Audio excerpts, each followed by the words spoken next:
Hi everyone, in this video I'll be talking about bloodbath scandals in the medieval. Don't forget to like and subscribe for more videos like this.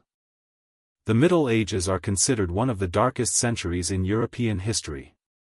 This period was shaped by the dominance of religious authority, the harshness of the feudal structure, and the great fears created by a lack of knowledge.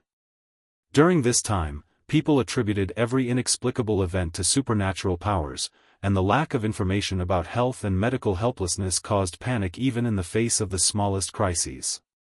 It was in such an atmosphere that the dark practices known as bloodbath scandals were born, spread, and at times grew to the point of shaking all layers of society. Bloodbath was not merely a washing ritual in the literal sense, but also a symbol of power, a tool of magic, a method of healing, an elixir of youth, and sometimes a symbol of the most brutal forms of violence. During this period, blood was not seen as an ordinary liquid. Blood was considered the life energy of the human being, the essence of the soul, and a sacred power bestowed upon the body by God. This belief formed the basis of various rituals. It was believed that shedding someone's blood meant seizing their power, and that drinking or applying blood to the body would bring health, strength, or youth. These beliefs, of course, stemmed from a lack of knowledge, but they also reflected the dark psychology of medieval Europe. In such a societal structure, any practice involving blood was considered both terrifying and fascinating. Bloodbath practices emerged in different regions for different purposes. In some places, nobles adopted this practice as an elixir of youth, while in others it was associated with witchcraft. Sometimes, practices that appeared to be medical treatments gradually transformed into more brutal methods, and especially in circles involved in black magic and alchemy, blood became part of the search for absolute power. The news of these practices among the public created panic, leading to trials in courts, sermons in churches, and lynchings in cities. Bloodbathing became one of the biggest scandals in Europe at one time.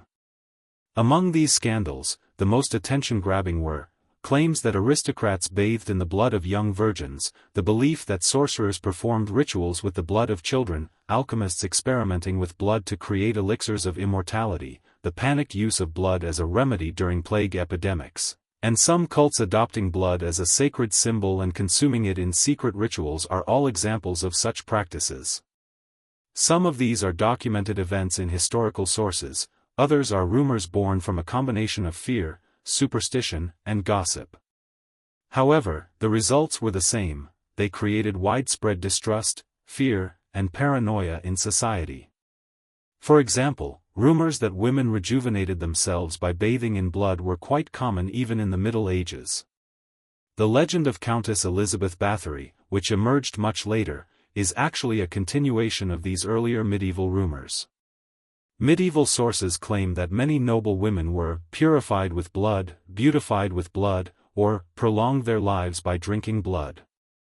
Many of these claims, combined with hatred towards the aristocracy, were further exaggerated, transforming into chilling stories among the common people. Although many of these beliefs were untrue, their impact on society was real. People believed that nobles entered bathtubs filled with blood in dark rooms, a belief that further deepened class divisions. On the other hand, scandals involving bloodbaths related to witchcraft reached far more dangerous proportions. Throughout the Middle Ages, accusations of witchcraft increased in various parts of Europe, with disappearances or suspicious deaths of children often linked to such rituals, leading to major trials. In some regions, people genuinely believed that cults that used blood for witchcraft existed. These cults allegedly gathered in forests at night, sacrificing animals or children to perform bloodbaths. While these rumors could not be verified, they were frequently used by the church and governments for propaganda purposes. The aim was to keep the public under control or to make certain groups scapegoats. Another important issue was the relationship between medieval medicine and blood. Today, the idea of a bloodbath may seem extreme, however, at that time, blood was central to medicine. It was believed that diseases were caused by excess blood in the body. Therefore, physicians would draw blood to alleviate the symptoms. However, this practice was overused over time, and allegations emerged that some physicians used blood in far more extreme ways for both healing and gaining power. It was claimed that some surgeons collected patients' blood in specific rituals and used it in mixtures that preserved the essence of life. Whatever the truth of these claims, it led to this period of medicine becoming frightening in the eyes of the public. The religious consequences of the bloodbath scandals were also significant. While the Church taught that blood, especially the blood of Jesus, was a sacred symbol, some segments of the population believed that blood possessed magical powers. The spread of beliefs about bloodbaths created a situation that threatened religious authority. Therefore, the Church took a harsh stance against bloodbath practices, accusing many of heresy.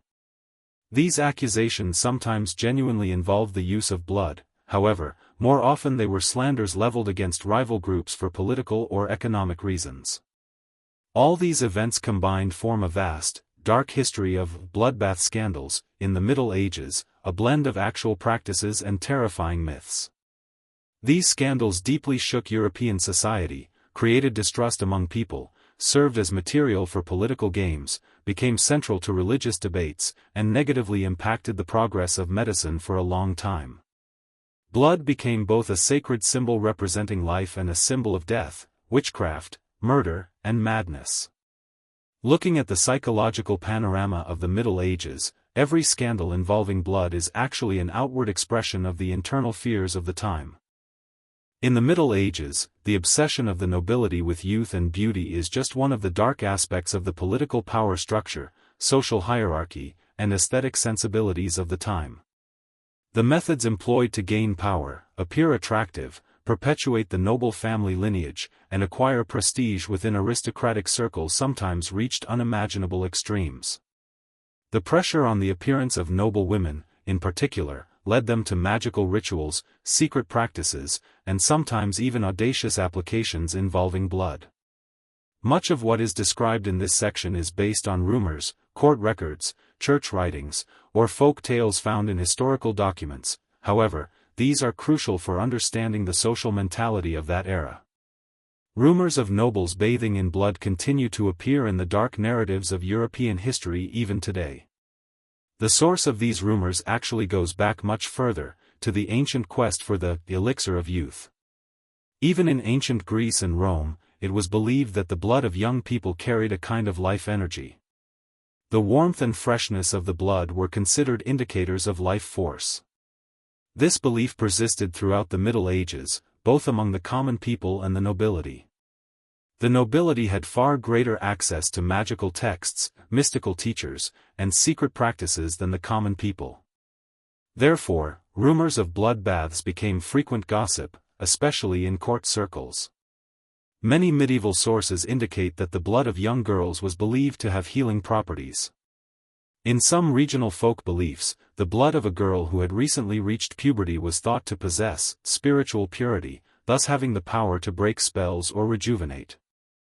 Of course, these beliefs merged with dark rumors over time, transforming into exaggerated accounts of some nobles bathing in or smearing such blood on their faces. Some of these rumors likely reflected popular anger and class hatred towards the aristocracy. However, they nevertheless instilled considerable fear in society. Legends circulating particularly in French and German courts claimed that some dukes or countesses practiced secret beauty rituals performed under the moonlight. These rituals involved the use of plant extracts, animal fats, and mixtures made from various herbs. However, in the eyes of the public, the fluid flowing on these dark nights was often thought to be blood. The nobles' unusually smooth skin, the power they attained at a young age, and their lives of luxury, led the public to associate them with supernatural practices. Therefore, the belief that nobles bathed in blood became a kind of social outrage. The Church viewed such rumors as a great threat. Because the use of human blood in this way was considered both religiously heretical and an argument proving the moral decay of the aristocracy in the eyes of the public.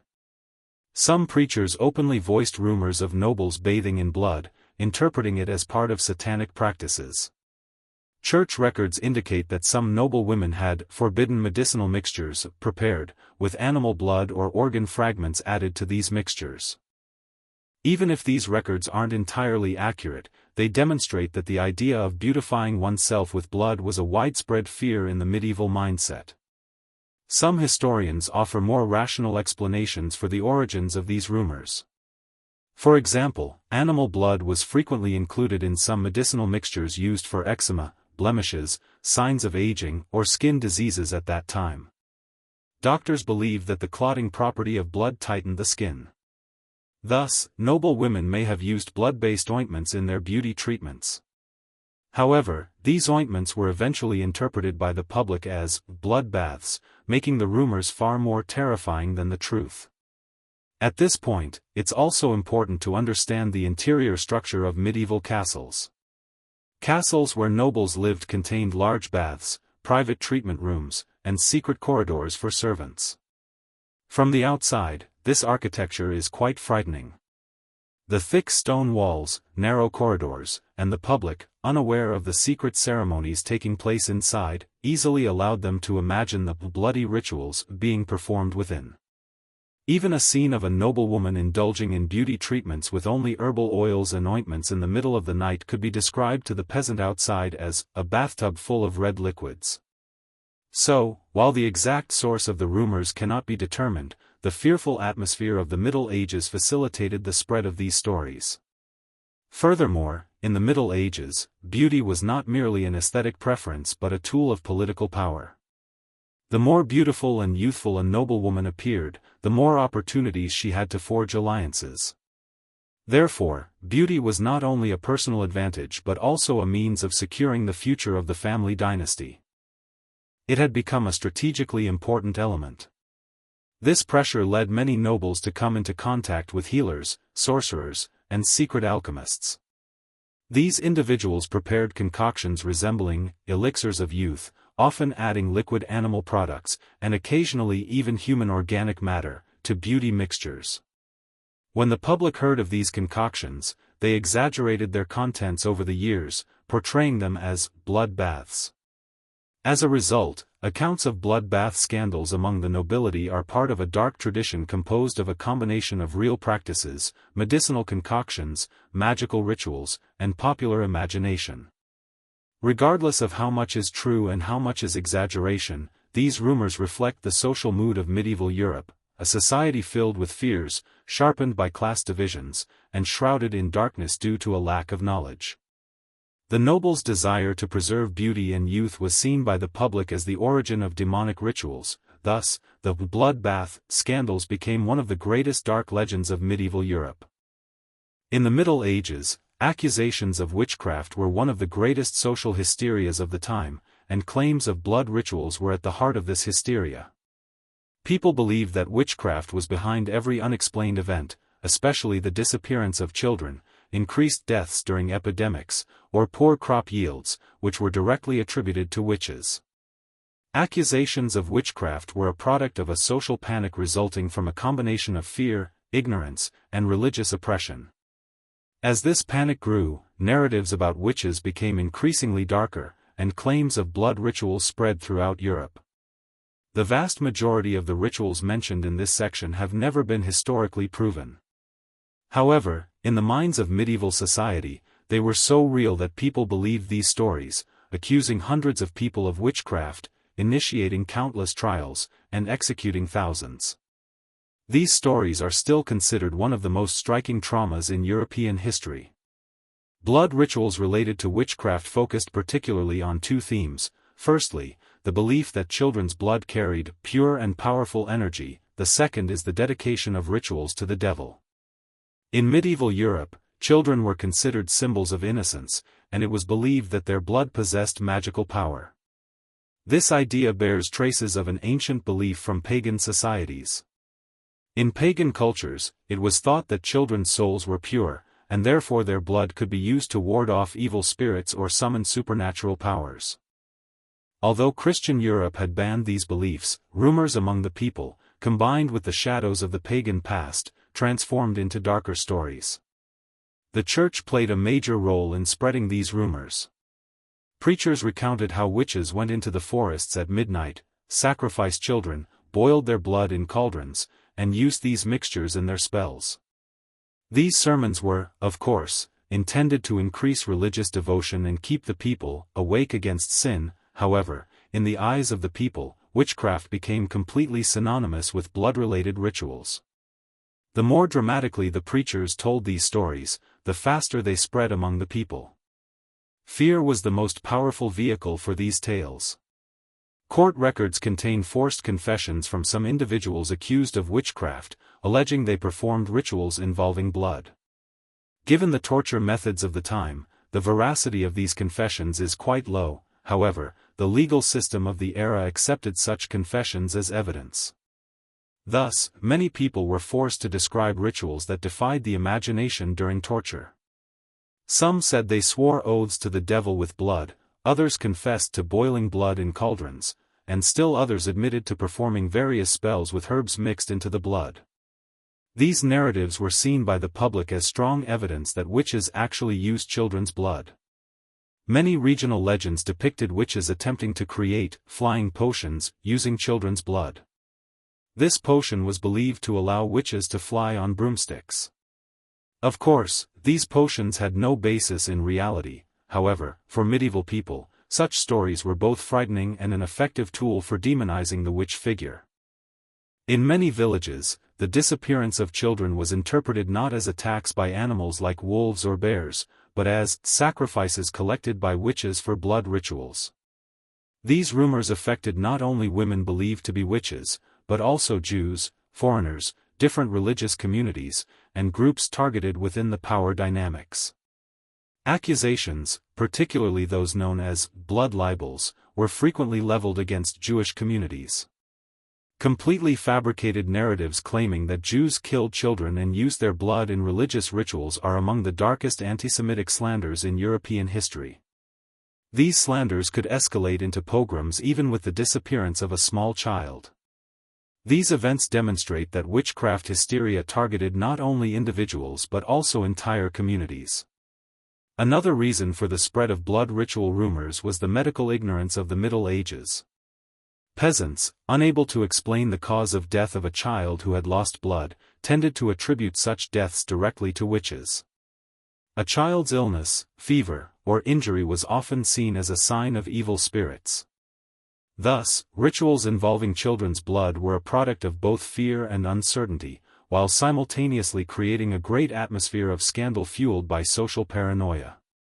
During this period, the disappearance of children fueled not only accusations of witchcraft but also claims of devil worship. Some accounts suggest that witches not only performed blood baths but also offered blood to the devil in their rituals. Blood was seen as part of making a pact with the devil. Legends of witchcraft and child blood rituals were quite common. Many of these are purely imaginary. However, believing in such dark stories in medieval society demonstrates the power of fear to govern daily life. Consequently, claims of witchcraft and child blood rituals in the Middle Ages constitute a vast network of dark stories resulting from a combination of a culture of fear, religious authority, ignorance, and waves of social panic. In this period where reality and myth intertwined, society directed the fear it created through the blood of children towards both the figure of the witch and other communities it targeted. These claims were not merely individual scandals but a giant fear machine that shaped the collective subconscious of medieval Europe. The spread of bloodbath scandals in the Middle Ages was not limited to the secret practices of the aristocracy, as rumors of these practices circulated among the general public. Fear, curiosity, and disgust intertwined. Especially in the 13th and 14th centuries, people living in rural areas believed that the nobility possessed mysterious, dark habits, and as part of this, rumors spread that they tried to rejuvenate themselves by drinking or bathing in the blood of young people. Many of these claims were exaggerations, political slander, or the product of religious propaganda. However, some documents also contain accounts of actual practices by aristocrats using human blood for medicinal purposes. In particular, there was a widespread medieval belief that the fresh blood of executed criminals was beneficial for epileptic patients. Therefore, people gathered at the foot of gallows would try to collect the blood in a container after the criminal's death, either drinking it themselves or giving it to a relative as a remedy. The version of these practices reflected in aristocratic circles was far more sensational. Some nobles, following the advice of contemporary medical authorities, believed that life force from the warmth of a young body could be transferred through blood, and they purchased the blood of young peasants, in particular, for medicinal purposes. Although this was often consensual, it created serious exploitation of the poor. For a poor young person, a few silver coins made donating blood acceptable, despite the health risks. Thus, economic inequality became a mechanism that fueled the blood trade. In the 14th century, when the Black Death ravaged Europe, beliefs about blood intensified. Some physicians argued that the plague created a bad imbalance in the body, claiming that blood baths or contact with blood could strengthen immunity. This false belief gave rise to the idea among the public that the blood of plague victims was a powerful and fast-acting substance. In some regions, people believed the blood of plague victims contained demonic powers, while others held the irrational belief that the blood of someone who had faced the disease was purifying. These conflicting beliefs, combined with rumors and fears about the spread of the plague, created a chaotic social environment. Especially in city centers, the areas around execution sites became small blood markets. The blood of those executed for murder, theft, or religious heresy was considered a highly valuable substance used in both witchcraft and folk medicine. This revealed one of the horrific aspects of the medieval justice system. Death became not only a punishment but also a commercial opportunity. There are even records of local rulers taxing the sale of blood at certain times. On the other hand, the Church explicitly opposed such practices, prohibiting the use of human blood as a tool for both witchcraft and superstition. However, the Church's influence was limited, particularly in rural areas. According to religion, blood was a sacred part of the body created by God, and its misuse was considered a grave sin. However, these prohibitions were often ignored as people desperately resorted to any means necessary for survival. The spread of bloodbath scandals in the Middle Ages was not limited to the secret practices of the aristocracy, as rumors of these practices circulated among the general public. Fear, curiosity, and disgust intertwined. Especially in the 13th and 14th centuries, people living in rural areas believed that the nobility possessed mysterious, dark habits, and as part of this, rumors spread that they tried to rejuvenate themselves by drinking or bathing in the blood of young people. Many of these claims were exaggerations, political slander, or the product of religious propaganda. However, some documents also contain accounts of actual practices by aristocrats using human blood for medicinal purposes.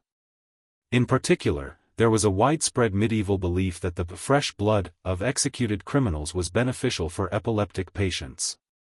Therefore, people gathered at the foot of gallows would try to collect the blood in a container after the criminal's death, either drinking it themselves or giving it to a relative as a remedy. The version of these practices reflected in aristocratic circles was far more sensational. Some nobles, following the advice of contemporary medical authorities, believed that life force from the warmth of a young body could be transferred through blood, and they purchased the blood of young peasants, in particular, for medicinal purposes. Although this was often consensual, it created serious exploitation of the poor. For a poor young person, a few silver coins made donating blood acceptable, despite the health risks. Thus, economic inequality became a mechanism that fueled the blood trade. In the 14th century, when the Black Death ravaged Europe, beliefs about blood intensified. Some physicians argued that the plague created a bad imbalance in the body, claiming that blood baths or contact with blood could strengthen immunity. This false belief gave rise to the idea among the public that the blood of plague victims was a powerful and fast-acting substance. In some regions, people believed the blood of plague victims contained demonic powers, while others held the irrational belief that the blood of someone who had faced the disease was purifying. These conflicting beliefs, combined with rumors and fears about the spread of the plague, created a chaotic social environment. Especially in city centers, the areas around execution sites became small blood markets. The blood of those executed for murder, theft, or religious heresy was considered a highly valuable substance used in both witchcraft and folk medicine. This revealed one of the horrific aspects of the medieval justice system. Death became not only a punishment but also a commercial opportunity. There are even records of local rulers taxing the sale of blood at certain times. On the other hand, the Church explicitly opposed such practices, prohibiting the use of human blood as a tool for both witchcraft and superstition. However, the Church's influence was limited, particularly in rural areas. According to religion, blood was a sacred part of the body created by God, and its misuse was considered a grave sin. However, these prohibitions were often ignored as people desperately resorted to any means necessary for survival. Some of the bloodbath rumors that emerged during this period were entirely products of political propaganda. Horrifying stories were spread about rival nobles bathing in the blood of young girls or children in order to discredit them. Since such stories were mostly false, they created an atmosphere where truth and fiction intertwined in the dark pages of history. In medieval Europe, information did not come from verifiable sources as it does today, so rumors were powerful tools that guided human behavior and social perception. When all these elements combined, bloodbath scandals became a shadow hovering both above and below medieval society. On one hand, there was an unresolved quest for health where medicine, superstition, and witchcraft were intertwined. On the other hand, there was a dirty propaganda war waged by those seeking power and influence. This bleak picture was a reflection of the ignorance, fear, and power struggles that Europe endured throughout the Middle Ages. Human blood, during this period, was not merely a bodily fluid. For some it was a source of healing, for others a magical tool, and for still others a political weapon. In medieval and early modern Europe, rumors of vampirism circulating among the nobility are one of the most striking legacies of folklore that have survived to this day. These rumors were directed more towards the dark and closed lifestyle of the aristocracy than towards ordinary peasants. The fact that the nobility lived in magnificent palaces and castles surrounded by high walls made them both unattainable in the eyes of the common people and surrounded by an aura of mystery and danger. Therefore, the lives of the aristocracy were always more open to rumors. Accusations of vampirism arose from this mystery. Especially in the rural areas of Eastern Europe, from Bohemia to Transylvania, from the Balkans to the Polish border, stories about the nobility being blood-sucking beings were very popular. These rumors were based on several main reasons. First, the nobility appeared much healthier and lived longer than the common people. This was, of course, due to their better nutrition, more hygienic living conditions, and access to higher quality medical care. However, the common people often interpreted this as survival by stealing the life energy of the young. Poor and powerless peasants resorted to superstition to explain the aristocrats' apparent, unnatural power. Secondly, the medical practices occasionally employed by the aristocrats further fueled rumors of vampirism among the populace. Records exist of some nobles receiving blood transfusions from young servants to maintain their health, and even resorting to medical blood baths. While these practices were seen as medical treatments, they reinforced the image of terrifying beings who consume the blood of the young, in the eyes of the public. Doctors leaving castles late at night, secretly transported bags of blood, rooms off limits, and constantly concealed illnesses all contributed to the growth of these rumors.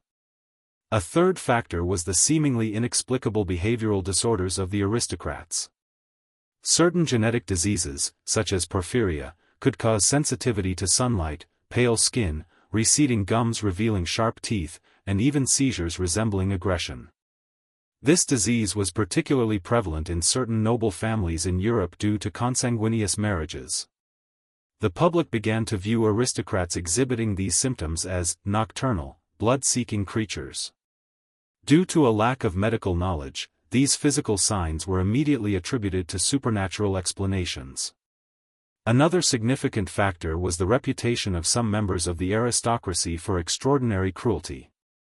For example, some real-life mass torturers were notorious for their blood-using practices. Over the years, their names were mythologized and equated with vampirism. The public believed that cruelty was linked to a supernatural source of nourishment, claiming that these individuals were strengthened by blood. Thus, vampirism became a concept associated not only with physical symptoms but also with moral decay. Within the noble class, these rumors were sometimes used for political purposes. Rival families would attack each other with labels such as creatures of the night, immortals, or blood magic practitioners, to discredit one another. Such accusations became even harsher, especially during periods of power struggles, because vampirism was seen as a grave accusation in both religious and moral terms. Society could easily demonize an aristocrat. Even in some texts used by the Church, the moral decay of aristocrats was described using vampire metaphors. The most interesting aspect of these rumors was that, in the eyes of the public, the nobility was already perceived as a different race from us. Centuries-old titles, ancient family lineages, secret meetings, and secluded lifestyles placed the nobility in an almost subhuman position, and vampirism emerged as a result of this alienation. For the public, the vampire was both a symbol of fear and a protest, a dark allegory of a system where the strong exploited the weak. Therefore, medieval and early modern vampire rumors were not only a product of superstition but also of class conflict, economic inequality, and ignorance. The fact that the nobility held power, lived healthier and longer lives, led secluded lives, and occasionally resorted to medicinal blood treatments was enough to make them supernatural beings, in the eyes of the public. The concept of vampirism also took shape as a political, social, and psychological myth within these conditions. After the Middle Ages, the fate of bloodbath practices was shaped by society's relationships with science, religion, and medical understanding. Throughout the Middle Ages, these practices continued in various geographical areas, sometimes as a treatment method, sometimes as a magical ritual, and sometimes as a frightening habit stemming from unfounded rumors. However, as time progressed, the idea of bloodbaths became both a taboo for society and acquired different meanings, giving way to more symbolic practices. Towards the end of the Middle Ages, medicine in Europe began to develop slowly, and scientific authorities were for the first time approaching an understanding of the true function of blood in the human body. While Hippocrates' theory of the balance of the four temperaments was still actively used, the idea that blood possessed supernatural power to rejuvenate or prolong life began to be questioned. Nevertheless, bloodbaths were still practiced in secret circles, especially among the aristocracy. The search for youth and power had not ended. However, these practices were no longer openly performed by court physicians, but rather behind closed doors, in a more experimental or ceremonial manner. With the beginning of the Renaissance, the value placed on knowledge increased in Europe, and subjects such as the human body, diseases, and blood circulation were studied in more detail. William Harvey's scientific explanation of blood circulation in 1628 marked a major turning point in the decline of blood bath practices. The belief that drawing blood from the body and applying it externally provided youth was now considered scientifically unfounded. Nevertheless, scientific advancements always spread slowly among the general public, therefore, blood-related rituals continued to exist for some time. However, these had ceased to be an overt source of youth, and had become more of a secret practice within occult and mystical circles. In the 18th and 19th centuries, the influence of religious authorities in Europe increased again, and magic and occult activities faced serious repression. During this period, blood bath practices were strictly forbidden both morally and theologically. Since the Church interpreted blood as a sacred symbol, it began to consider its misuse for ritual purposes a grave sin. Therefore, nobles or commoners involved in bloodbath practices could be prosecuted for crimes such as vampirism, witchcraft, or satanic rituals. These punishments further demonized the idea of bloodbathing among the public and led to the practices going underground.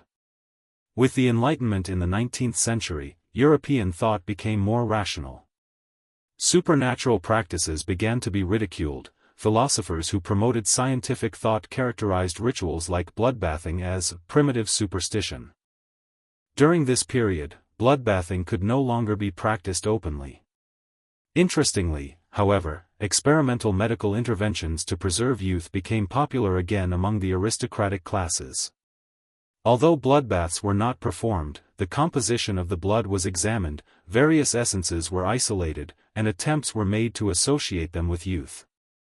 A modern version of the old belief that blood contained essences had transformed into medical research during this period.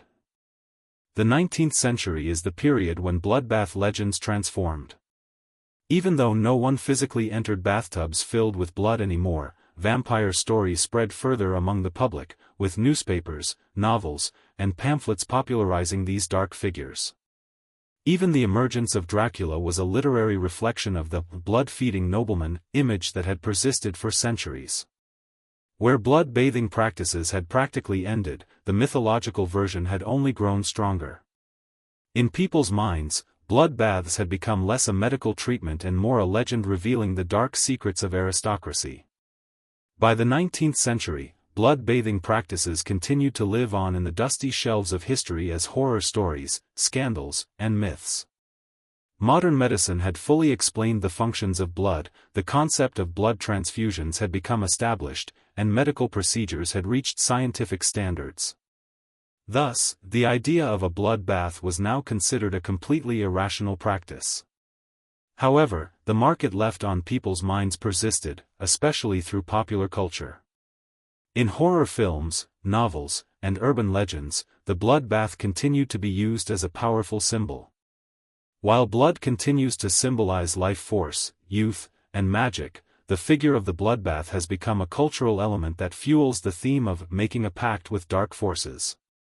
Today, the bloodbath is remembered less as a medical practice and more as a representation of historical excesses, superstitions, and the brutality of certain cruel nobles. The most resonant aspect of this in the modern world is that it continues to live on as a symbol of fear in the memories of those curious about the dark and forbidden aspects of history. Even if bloodbath practices have disappeared, the ashes they left behind remain. The influence of this tradition remains very strong. It continues to live on in contemporary cinema, literature, and popular mythology, as if leaping directly from history. While the fate of bloodbaths in the post-medieval period has largely become dependent on myths, rumors, and the imagination generated by popular culture, some documented cases from history demonstrate that this dark tradition was not entirely fictional. A historical analysis of real cases is crucial for understanding how widespread bloodbath practices were, in what contexts they occurred, and how they resonated within society. These cases are often isolated incidents, but each reflects the socio-political structure, medical ignorance, and belief systems of its time. One of the most famous of these cases is, of course, that of Countess Elizabeth Bathory of Hungary, who lived between the 16th and 17th centuries. Bathory is known in history as the Countess of Blood, and it is alleged that she murdered dozens of young girls and bathed in their blood to maintain her youth. While this narrative is often somewhat embellished, court records, witness testimonies, and palace documents from the period point to the veracity of some practices. The court acknowledged that Bathory did indeed torture young women, but the bloodbath aspect remains a matter of debate among historians. While some historians argue that this part was a political conspiracy, others suggest that the medical and mystical beliefs of the time may have motivated such behavior among the nobility. Whatever the truth, the Bathory case played a decisive role in the spread of the bloodbath myth throughout Europe. Another interesting factual case is the blood renewal rituals that emerged in Germany and Bohemia in the 16th century. In these cases, there are records of some members of noble families drinking fresh blood to maintain their health. In particular, drinking the fresh blood of executed prisoners was seen as a medical treatment to reduce epileptic seizures. This practice was supported not only among peasants but also, at times, by the court physicians of high-ranking individuals. Although not as dramatic as the bloodbath, these practices show how strong the belief that blood carried life energy was until the development of scientific medicine. In addition, some aristocratic family scandals that emerged in France in the early 18th century have also been recorded. In these cases, it has been alleged that some nobles secretly collected the blood of young servants to enhance their health, either drinking it or using it as a medicinal ointment. Such incidents usually surface due to internal court conflicts or power struggles among aristocrats. While not as extreme as bloodbaths, these practices show that the idea of youthful blood had not completely disappeared from the aristocracy. In the 19th century, despite the process of modernization, cases of the ritual use of blood in some occult circles have been documented. In particular, written documents have been found in the archives of secret societies in England and Germany showing that small-scale blood rituals were performed for spiritual purification, the search for immortality, and the enhancement of magical powers. These rituals were usually performed using animal blood, but there are statements indicating that human blood was also preferred in some cases. These practices were more like a continuation of the fears that emerged during the witch hunts, carried over into modern occult circles. Real cases are not limited to Europe alone. Similar practices are also indirectly mentioned in Ottoman court records.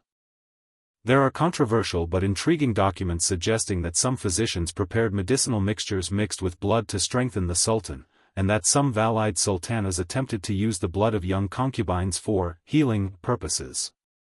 While these weren't exactly bloodbaths, they demonstrate that the belief in blood's healing properties was similar across different cultures. A historical analysis of real cases teaches us that bloodbaths, although mostly known today as a horror myth, were practiced, believed in, and even considered a medical treatment in various forms across different periods and geographies. Most of these cases are isolated and extreme examples, they cannot be generalized to society. However, the existence of such cases proves that people viewed blood not only as a physical substance but also as a symbolic carrier of life force. These real events help us understand how the bloodbath myth grew over time, what historical events it drew upon, and why it continues to live on as a powerful figure in popular culture. In other words, the fact that legends often contain small but real elements in their origins is the reason for their persistence. The legend of the bloodbath has survived to this day through the echoes of these small but impactful real-life incidents throughout history. The magical symbolism of blood and its place in rituals is one of the oldest and deepest-rooted themes in human history. In almost every culture, blood has been considered the essence of life, the source of power, and a physical manifestation of the sacred. Therefore, rituals involving blood held both fear and reverence in ancient societies, becoming an integral part of religious, magical, and medicinal practices over time. For early human communities, blood was one of the clearest signs representing vitality.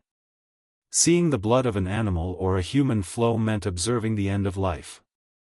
This observation led them to interpret blood not merely as a biological fluid, but as a carrier of the soul and life energy. Thus, the magical meaning of blood began to take shape. In many cultures, blood was seen as a demonstration of the gods' dominion over humanity. The gods bestowed blood to give life, and when death came, the blood was drawn. This belief made blood both a sacred and a dangerous substance. The uses of blood in ancient rituals were quite extensive. Mesopotamian, Egyptian, Greek, and Roman civilizations considered blood one of the most valuable gifts offered to the gods. In sacrificial rituals, the shedding of animal blood in specific areas was a practice aimed at increasing soil fertility, appeasing the gods, or warding off evil spirits. These rituals highlight the dual nature of blood, both a creative force and a destructive tool. It was believed that life could be recreated through the shedding of blood. The magical symbolism of blood is not limited to God-human relationships. In many societies, blood has also been used to strengthen bonds between people. The blood brotherhood ritual is a prime example. When two people cut their wrists and mixed their blood, it was believed that a physical bond was formed between them, their souls united. This ritual held significant importance in warrior tribes, communities seeking alliances, and family structures. Here, blood is the strongest symbol of both contract and loyalty. Throughout the Middle Ages, blood acquired even more complex meanings in magical practices. Especially in Europe, blood was considered one of the most effective elements used in magic. Possessing someone's blood meant gaining control over their spirit. Therefore, blood played a central role in love spells, curses, protective talismans, and healing rituals. Sorcerers viewed blood as a kind of energy carrier, believing that a person's life force was stored in this fluid. This belief led to magical practices becoming more frightening, with blood rituals perceived as secret and dangerous practices. The magical meaning of blood is not unique to the Western world, it is similarly found in many cultures around the world. In African tribes, blood was used to communicate with the spirits of ancestors. In South American civilizations, warriors believed that by drinking the blood of their enemies, they acquired their strength and courage. In Asia, some shamanistic communities used totems marked with blood to connect with spirits. All these examples show that blood is a universal symbol and has a deep place in humanity's collective unconscious. Another element that determines the place of blood in rituals is its power to transcend boundaries. When blood is shed, the fine line between life and death becomes visible. Therefore, blood also serves as a symbol of transitional moments in rituals. Practices involving blood are frequently seen in ceremonies performed at critical junctures in human life, such as birth, adolescence, marriage, and death. These rituals use blood to sanctify the transition from one state to another. Blood here acts as a door, a bridge, a threshold. The magical symbolism of blood has also influenced the shaping of religious rituals over time.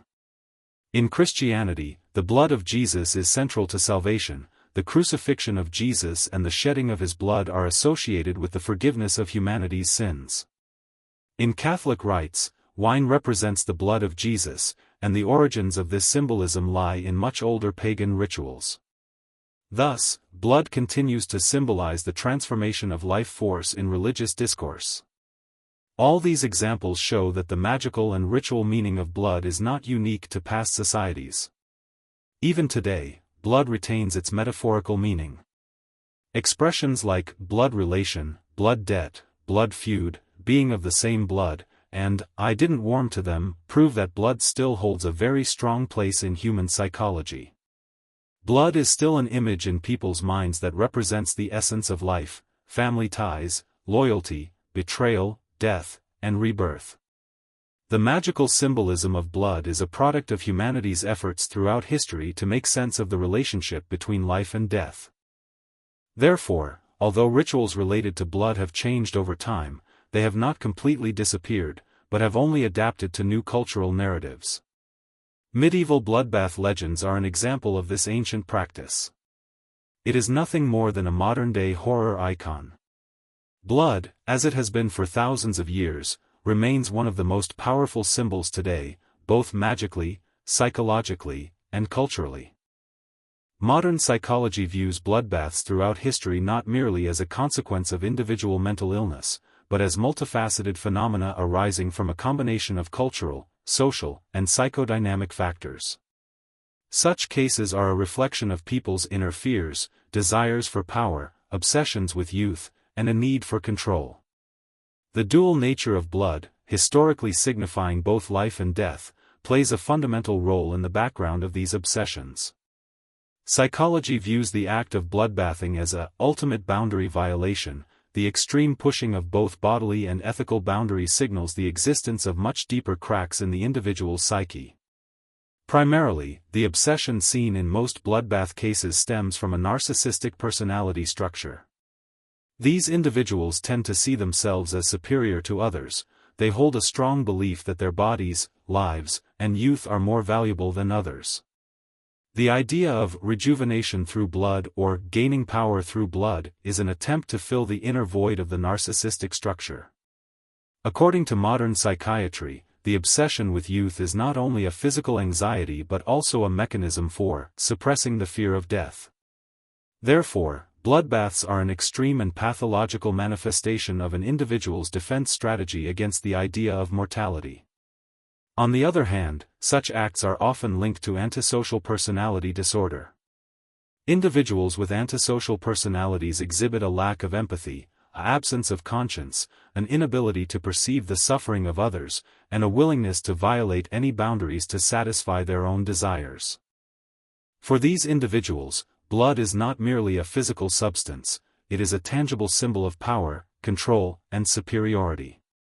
Psychologically, the act of bloodbathing is one of the most extreme forms of establishing absolute dominance over the victim, objectifying their body and life. In the world of the antisocial individual, this act becomes an undeniable proof of their own power.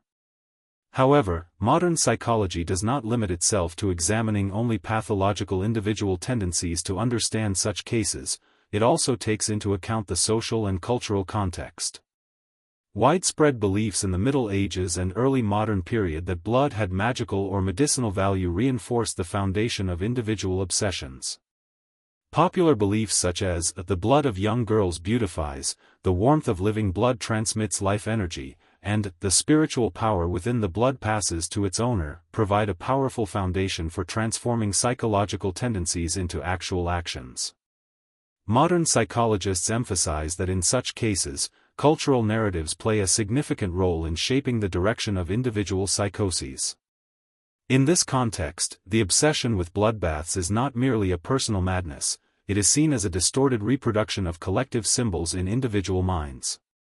The sanctity of blood, the taboos surrounding blood, blood representing the boundary between life and death, all of these are symbolic layers that reinforce the act of bloodbathing at a conscious or unconscious level. From a psychoanalytic perspective, bloodbathing arises at the point where the desire for rebirth and the destructive drive converge.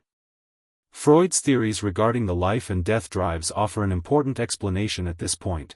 The obsession with bloodbaths is the product of a contradictory state of mind caught between the desire to immortalize life and the dark allure of death. Modern psychology also links such actions to trauma and childhood experiences. Internalizing violence, control, and power dynamics from an early age can lay the groundwork for more extreme behaviors in adulthood. In cases of bloodbaths, particularly those seen among the nobility, the harsh authority, emotional coldness, and environmental pressures experienced in childhood can create an excessive attachment to symbols of power in the individual. Blood, in this context, becomes a symbol of both fear, power, and bodily integrity. Finally, modern psychology considers the obsession with bloodbaths as an internalized pathological form of a cultural myth. The idea of gaining power through blood, which has existed since the earliest periods of human history, becomes a permanent archetype in the individual's mental structure.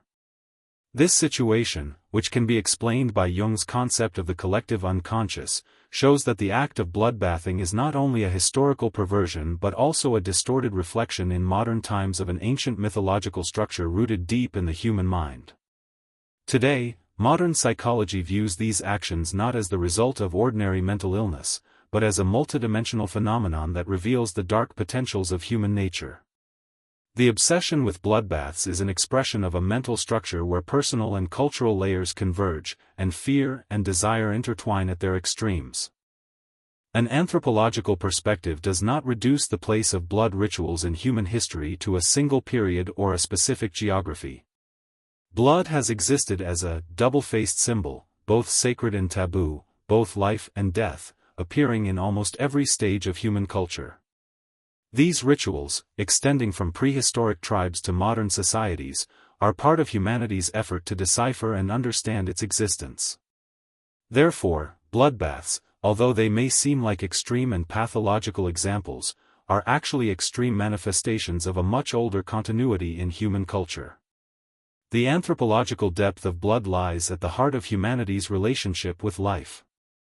In primitive tribes, blood was one of the strongest bonds ensuring the integrity of the community. Blood brotherhood rituals aimed to establish a symbolic rather than biological kinship between individuals. The idea that two people shared the same life flow was considered fundamental to social solidarity.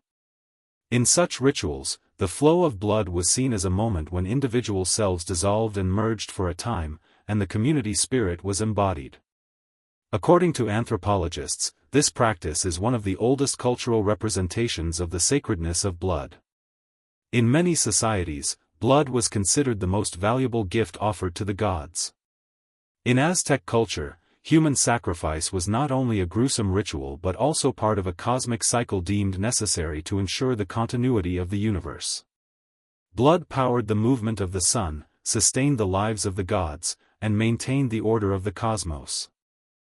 This perspective stemmed from the view of blood not merely as a physical fluid but as a cosmic energy, a divine fuel.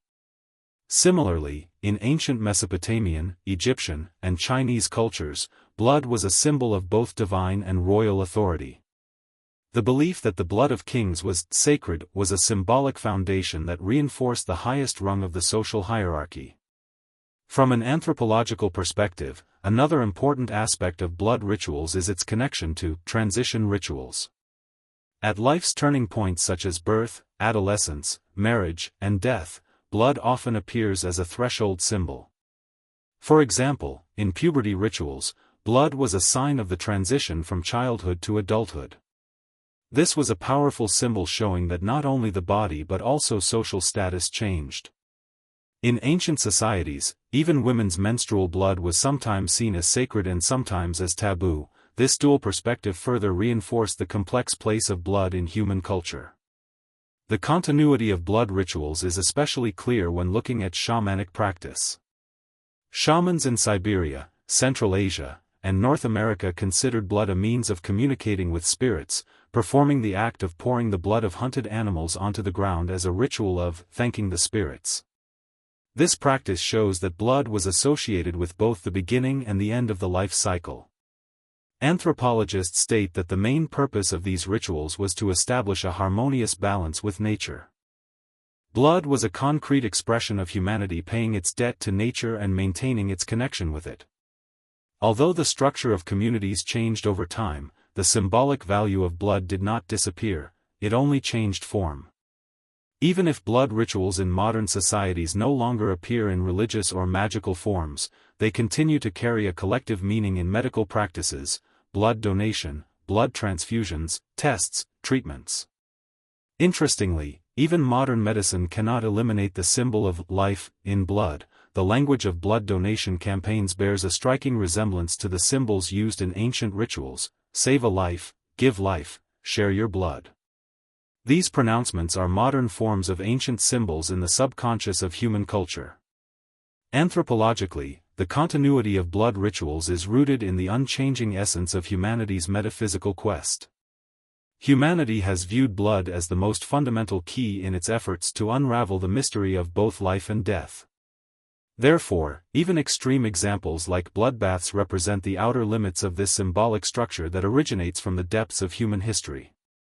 Although the form of the ritual has changed, its meaning has transformed, and its context has diversified, the central role of blood in cultures has never been completely erased from cultural memory.